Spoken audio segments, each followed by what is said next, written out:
बिस्मिल्लाहिर्रहमानिर्रहीम। अब हम नेज़ल पोर्शन को स्टार्ट करेंगे। नेज़ल पोर्शन में हमारे पास जो फर्स्ट चैप्टर है that is known as anatomy of the nose. सबसे पहले किसी भी चीज़ को, किसी भी ऑर्गन को स्टार्ट करने से पहले we have to study the anatomy. फिर हम उसकी फिजियोलॉजी को पढ़ते हैं कि उसकी फंक्शन क्या है, और उसके बाद इसकी पैथोलॉजिकल कंडीशंस को पढ़ेंगे तो हमारे लिए इसको अंडरस्टैंड करना बहुत ईजी हो जाएगा। अगर हम डायरेक्ट पैथोलॉजिकल कंडीशंस में शिफ्ट कर जाएंगे तो it will be very difficult for us to understand कि कौन से स्ट्रक्चर कहाँ पे प्रेजेंट है और उस स्ट्रक्चर से रिलेटेड कौन कौन सी एनॉमलीज प्रेजेंट हो सकती हैं और इसकी कॉजेटिव फैक्टर्स क्या हो सकते हैं, एंड मैनी मोर। सबसे पहले हम इसकी एनाटमी ऑफ द नोज़ को स्टडी करते हैं। नोज़ को हम लोग 2 पार्ट्स में डिवाइड करते हैं। एक तो हमारे पास होता है एक्सटर्नल नोज़ और दूसरा हमारे पास होता है इंटरनल नोज़। ठीक है, सबसे पहले तो एक्सटर्नल नोज़ की बात की जाए तो जो first question arises in our mind is that the shape. ठीक है, तो नोज़ की जो हमारे पास शेप होती है that is pyramidal in shape. Pyramidal in shape होता है ना, इस तरह से होता है। ठीक है, पिरामिडल इन शेप होती है। इसकी जो रूट होती है दैट इज़ डायरेक्टेड अपवर्ड्स और इसकी जो बेस होती है दैट इज़ डायरेक्टेड डाउनवर्ड्स। अगर इसके कंपोनेंट्स की बात करें तो इसके अंदर बोनी कंपोनेंट भी होता है। ठीक है, जिसको कहते हैं ऑस्टियस component. Cartilage, we know that the nose is made up of cartilage, जिसको हम कार्टिलेजिनियस फ्रेमवर्क होता है। ठीक है, और उसके कुछ ना कुछ मसल्स भी प्रेजेंट होते हैं और आउटर सरफेस में हमारे पास स्किन प्रेजेंट होती है।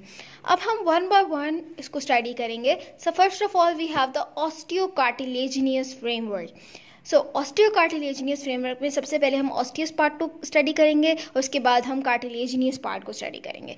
ऑस्टियस पार्ट यानी कि बोनी पार्ट। आपने देखा होगा ना कि बोन के अंदर हमारे पास जो नोज होती है it is made up of the bony part and cartilaginous part. जो बोनी पार्ट होता है वो 1/3 पार्ट होता है। अभी मैं आपको डायग्राम से भी एक्सप्लेन करूँगी तो it will be very difficult, very easy for you to understand all the structures. तो बोनी पार्ट अगर आपको देखें तो वो 1/3 पार्ट होता है, अपर 1/3। ठीक है, जो बोनी पार्ट होता है इसके अंदर बेसिकली हमारे पास क्या होता है कि it consisting of the 2 nasal bones. ठीक है, जो कि they meet at the mid line, वो मिड लाइन में मीट करती है। और ये जो फ्रंटल बोन होती है ना हमारे पास, ठीक है, जो फ्रंटल बोन होती है उसके अंदर रेस्ट करती है। और इसके दरमियान में अगर लैटरल पोर्शंस पे देखा जाए तो वहाँ पर हमारे पास फ्रंटल प्रोसेस होता है मैक्सिलास का।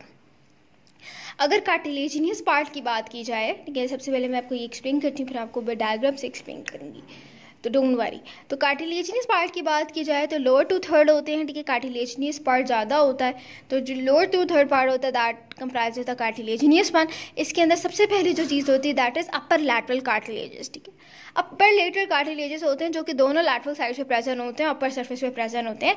इसका अगर एक्सटेंड के बारे में बात की जाए तो ये नेजल बोन के अंडर सरफेस से स्टार्ट होते हैं and it extend up to the alar cartilages. ठीक है, एलर कार्टिलेज हमारे पास लोअर लैटरल कार्टिलेज को एलर कार्टिलेज कहा जाता है।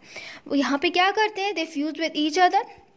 ठीक है, दोनों साइड पे फ्यूज़ करते हैं और सेप्टर कार्टिलेज के अपर बॉर्डर के साथ भी इसको फ्यूज़ कर जाते हैं। और वहाँ पे एक पोर्शन होता है जिसको कहा जाता है लाइमन वेस्टिब्यूल।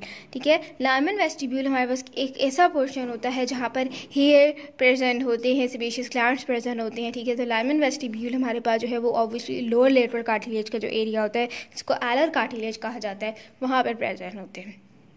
उसको लाइमन नज़ाए भी कहा जाता है। Then we will study the lower lateral cartilages. जो lower lateral cartilages होते हैं उसको आलर कार्टिलेज भी कहा जाता है, जिस तरह से मैंने ये छोटी सी डायग्राम में बताया हुआ है। अगर आप अपने नोज़ को लिफ्ट करें तो आपको नज़र भी आता है, तो इट्स यू शेप कार्टिलेजेस। ठीक है, इसकी जो लैटरल क्लासेस होती हैं अगर आप अपने नोज़ पे फील करें तो आपको फील भी होगा, तो उसको एला कहा जाता है और जो मीडियल क्लास होता है उसको क्लोमेला कहा जाता है। ठीक है, lateral class is known as ala, the medial class is known as a columella. और इसके अंदर बेसिकली जो ये वाला पोर्शन होता है यहाँ पर हमारे पास लाइमन वेस्टिब्यूल और लाइमन नज़ाए प्रेजेंट होते हैं।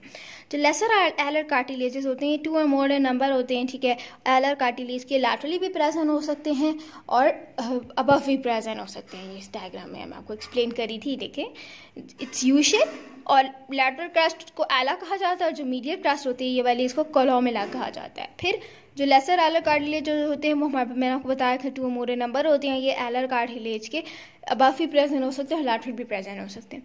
Then septal cartilages. ठीक है, सेप्टल शोज के नोज के सेप्टल में प्रेजेंट होंगे। ठीक है, नेजल बोन के इसका जो एक्सटेंड होता है वो हमारे पास क्या होता है कि जो नेजल बोन होती है वहाँ से लेकर टिप तक इसका जो है वो एक्सटेंड हो रहा होता है। उसके बाद अगर मैं आपको नेज़ल मस्कुलेचर के बारे में भी एक्सप्लेन करूं, तो जो नेज़ल मसल्स होते हैं उसके अंदर जो हमारे पास जो फर्स्ट मसल होता है that is known as a procerus. जो प्रोसेरस एक ऐसा मसल होता है जो कि हमारे पास फ्रंटल बोन होती है वहाँ पे प्रेजेंट होता है। देन नेज़िलस, अब नेज़िलस में हमारे पास ट्रांसवर्स उसका पार्ट हो सकता है और जो एलर पार्ट्स है वहाँ पे भी मसल्स प्रेजेंट होते हैं। Then anterior and the posterior dilator nares, ठीक है, anterior and posterior dilator nares. और जब नीजर इस तरह से आप याद रखें कि हमारे पास जो नेरीज होते हैं जब वो डायलेट करेंगे तो ऑब्वियसली सप्ताह वो डिप्रेस हो जाएगा, तो डिप्रेसर सप्ताह और लेवेटर लिबियाई सुपीरियोरिस एलिकनेस, ये एक मसल्स होता है जो कि हमारे पास नीजल मस्कुलेचर में हेल्प आउट कर रहा होता है। अब अगर मैं आपको बुक से एक्सप्लेन करूँ तो हमने सबसे पहले इंटरनल नोज को स्टडी किया है, ठीक है। मैंने आपको बताया इसकी शेप कैसी होती है, इसकी पिरामिडल इन शेप होती है, इसके अंदर ऑस्टियोकार्टिलेजिनस फ्रेमवर्क होते हैं, इसके अंदर मसल्स होते हैं, इसके अंदर स्किन प्रेजेंट होती है। अगर ऑस्टियोकार्टिलेजिनस पार्ट की बात की जाए तो बोनी पार्ट होता है, कार्टिलेजिनस पार्ट होता है, ये सारे पार्ट्स मैंने आपको भी एक्सप्लेन किए। फिर मसल्स के बारे में थोड़ा सा बताया हुआ है और स्किन के बारे में यहाँ पर ये बताया हुआ है कि इसके अंदर सेबेशियस ग्लैंड होते हैं, ठीक है, स्किन के अंदर ऑब्वियसली। और जो हमारे पास लेटरल कार्टिलेजेस होते हैं कि एलर कार्टिलेजेस होते हैं वहाँ पे हेयर भी प्रेजेंट होते हैं, फ्रंकल्स भी प्रेजेंट होते हैं। वहाँ पे ट्यूमर जो है वो इसका प्रेजेंट होने का बहुत चांस होता है, that is known as rhinophyma. Rhinophyma is very important tumour. मैं आपको अभी आगे एक्सप्लेन करूँगी जब हम ट्यूमर्स ऑफ नेज़ल कैविटी के बारे में स्टडी करेंगे तो आपको और भी ज़्यादा क्लियर हो जाएगा। तो मैं आपको अभी डायग्राम से एक्सप्लेन करती हूँ। अब आप फिगर 23.2 में देखें और 23.1 में देखें तो आप ये देख सकते हैं कि ये वाला हमारे पास होता है फेड्रम, ठीक है, इसको फेड्रम कहा जाता है। अब ये वाला हमारे पास जो मिडल पार्ट था इसको मैंने बताया था ना, ये वाला हमारे पास कोलोमेला होता है, ठीक है। जो लैटरल होता है जो होते हैं वो एलर प्लेट्स होते हैं और ये वाले हमारे पास जो होती है ये वाले हमारे पास नेरीज होते हैं। उसके बाद this is the dorsum of the nose, ठीक है, ये डॉर्सम नोज होते हैं और ये आप देखें ये एलर ग्रूव्स होते हैं। उसके बाद अगर इस डायग्राम में देखा जाए लैटरल सरफेस से देखा जाए तो दिस इज़ अ रूट। मैंने आपको भी नोज का जो स्ट्रक्चर एक्सप्लेन किया था उसमें बताया था ना, रूट होती है, ठीक है, और ये बेस होती है। तो this is a root and this is the base, ठीक है। फिर ये नेरीज होते हैं, कोलोमेला हो सकते हैं, नेज़ोलेबियल फोल्ड्स हो सकती हैं, ठीक है, दीज और ये this is a nasolabial angle. ये वाला जो पोर्शन होता है this is a bony portion और ये वाला जो 2/3 पोर्शन होता है this is a cartilaginous portion. Figure 23.2 के अंदर बहुत अच्छा एक्सप्लेन किया हुआ है। देखिए ये बोनी पोर्शन और ये वाला हमारे पास होता है cartilaginous portion. This is the 1/3, this is the 2/3। Nasal bone में मैंने आपको बताया कि there are 2 nasal bone and join together और ये हमारे पास फ्रंटल प्रोसेस से जो है वो हमारे पास इन दी अंडरलाइन होती हैं और लेटरल सरफेस में हमारे पास मैक्सिलरी प्रोसेसेस प्रेजेंट होते हैं, ठीक है। उसके बाद अगर कार्टिलेजिनियस पार्ट की बात की जाए तो मैंने आपको बताया था ना कि ये लैटरल कार्टिलेजेस होते हैं, ठीक है, ये लैटरल सरफेस पे प्रेजेंट होते हैं, ठीक है, ये लैटरल सरफेस पे प्रेजेंट होता है। और एक्सटेंड क्या होता है कि नेजल बोन से जो है वो up to lesser alar cartilage से एक्सटेंड कर रहे होते हैं, ठीक है। And this is known as a lesser alar cartilage, ठीक है, लैटरल कार्टिलेज कहा जाता है, lower lateral cartilage. This is अब आप यहाँ पे देखें this is a U shape, अगर इसको ऊपर करके देखा जाए जहाँ पे ये बताया हुआ है दिस इज एलर कार्टिलेज, ठीक है।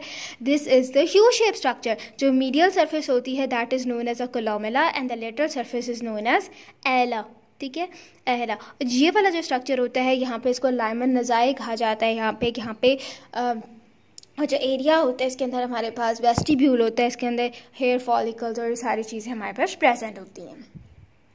Next will study about the internal nose. अगर इंटरनल नोज की बात की जाए तो हमारे पास मैंने आपको बताया था ना कि हमारे पास होती है right and the left nasal cavities होती हैं। अगर मैं आपको इस डायग्राम से एक्सप्लेन करूँ, ठीक है, तो ये these are the right and the left nasal cavities. दरमियान में हमारे पास नेजल सेप्टम होता है, ये वाली हमारे पास नेरीज होती हैं, इसको नॉस्ट्रल्स कहा जाता है, ठीक है। यहाँ पर हमारे पास this structure is known as the vestibule, ठीक है। वेस्टिब्यूल के अंदर स्किन लाइक स्ट्रक्चर होता है, हेयर फॉलिकल्स प्रेजेंट होते हैं जिसको फ्रंकल्स कहा जाता है। और जो ये वाली जो स्ट्रक्चर होती है this is a mucosa like, ठीक है, जिसको हम कहते हैं नेजल कैविटी प्रॉपर। सबसे पहले will study the vestibule then will study the nasal cavity proper. अगर वेस्टिब्यूल की बात की जाए तो जो वेस्टिब्यूल होता है वो हमारे पास एंटीरियर और inferior part of the nasal cavity के अंदर प्रेजेंट होता है। ये एंटीरियर और इन्फीरियर पार्ट आप देख सकते हैं, जहाँ पे आप अपने अगर नोज को खुद ही विजुअलाइज करें तो आप एंटीरियर और इन्फीरियर पार्ट पे देखिए हेयर फॉलिकल्स प्रेजेंट होते हैं, तो this is known as a vestibule. वहाँ पे हमारे पास स्किन होती है, सेबेशियस ग्लैंड्स प्रेजेंट होते हैं, हेयर फॉलिकल्स होते हैं और फ्रंकल्स होते हैं जिसको विब्रेसिस भी कहा जाता है। और इसकी अपर लिमिट कहाँ तक होती है, इसको जो अपर लिमिट होती है ना जहाँ पर ये एंड हो रही होती है इसको लाइमन वेस्टिब्यूल कहा जाता है, लाइमन नज़ाई कहा जाता है, ठीक है।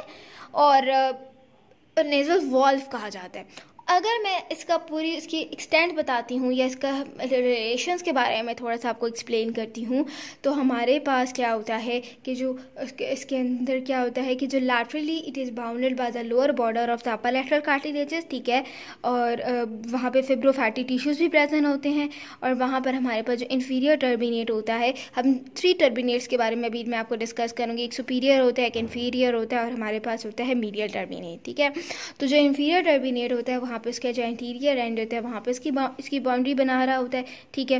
और उसके बाद हमारे पास फ्लोर ऑफ द पायरिफॉर्म अपर्चर होता है जो उसकी फ्लोर बना रहा होता है, और दरमियान में हमें पता है कि नेज़ल सेप्टम होता है। जो नेज़ल वॉल वो एरिया होता है वो इसी को कहते हैं, ये वाला हमारे पास क्रॉस सेक्शनल एरिया होता है, और ये हमारे पास एयर फ्लो और रेजिस्टेंस को रेगुलेट कर रहा होता है ऑन इंस्पायरेशन।